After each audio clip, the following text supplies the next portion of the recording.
Hola, ¿qué tal? Bienvenidos por aquí una vez más. Ahora los invito para que escuchemos con mucha atención el siguiente corte.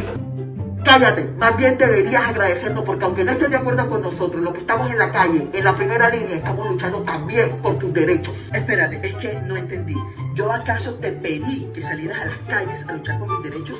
Mis derechos los ejerzo yo mismo, no se los pido a ningún político. Qué indolente eres con los que marchan, que tu privilegio no nuble tu empatía. ¿De qué me hablas, viejo? Privilegio es que te den renta básica y educación gratuita sin hacer nada. Empatía es que por lo menos nos dejes trabajar a los que te vamos a financiar esos privilegios. Cada día de marchas, cada día que el país está paralizado, le cuesta a la nación 484 mil millones de pesos. Los sectores más afectados con todo este paro han sido el sector del comercio, que ha perdido 2.2 billones de pesos. No han vendido nada y cientos de empleos en ese sector se han destruido. El sector del transporte, con 1.8 billones de pesos perdidos por los bloqueos. El sector de la manufactura, con 41 mil millones de pesos sin vender, perdidos, esfumados. Y el sector de la construcción, con 26 mil millones de pesos perdidos. Hasta el momento son 10.2 billones de pesos lo que se ha perdido en lo que va del paro aquí en Colombia. Eso equivale a casi la mitad de lo que pretendía recaudar la reforma tributaria de Duque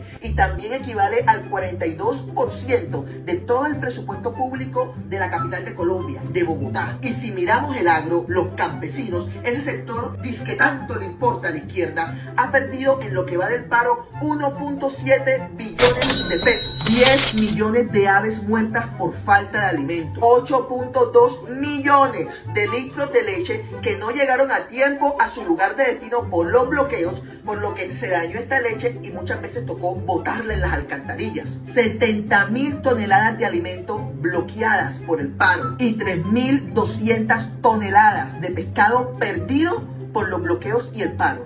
¿Quién se ve más perjudicado? Los pescadores. Al parecer, este paro nacional terminó afectando y perjudicando más y en menos tiempo al pueblo colombiano que lo que pretendía hacer la reforma tributaria. ¡Ash!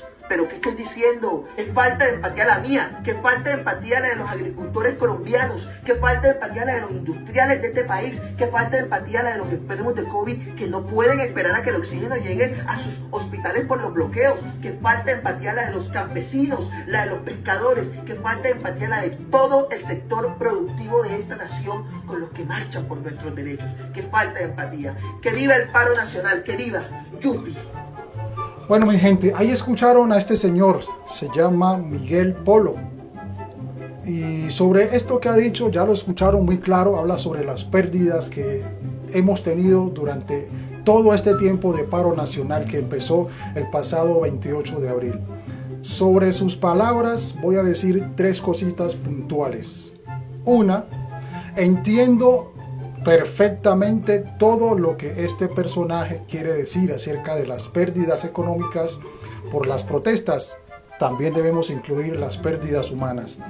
Pero no ha dicho nada del otro mundo, no ha dicho nada nuevo, porque en toda protesta hay pérdidas. Alguien pierde algo, aquí o en cualquier parte del mundo.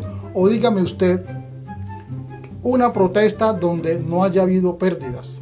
Ninguna. Durante toda la historia los ciudadanos han conseguido la atención de su gobierno y han logrado beneficios y derechos que le habían sido negados por medio de las protestas en las calles. Y con esto no estoy diciendo que estoy de acuerdo con los saqueos y el vandalismo descontrolado que hemos visto en estas protestas. Dos, estaría de acuerdo con este personaje, con toda su idea que quiere transmitir en su video, si no supiera que se identifica como una persona de derecha, a favor de las grandes élites económicas de Colombia y es escudero principal del gobierno y del centro democrático, aunque en otrora salió casi que llorando porque este partido no le dio el aval cuando aspiraba a la alcaldía de Tolú.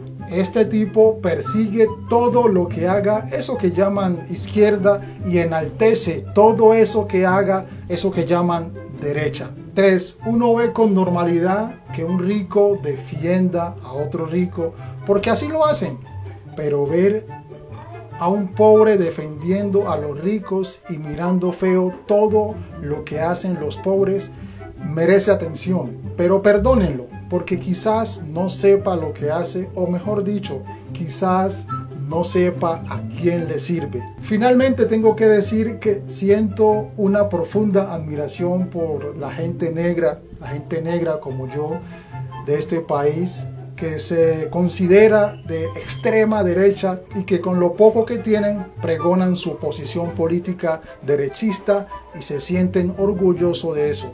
Esto es de admirar.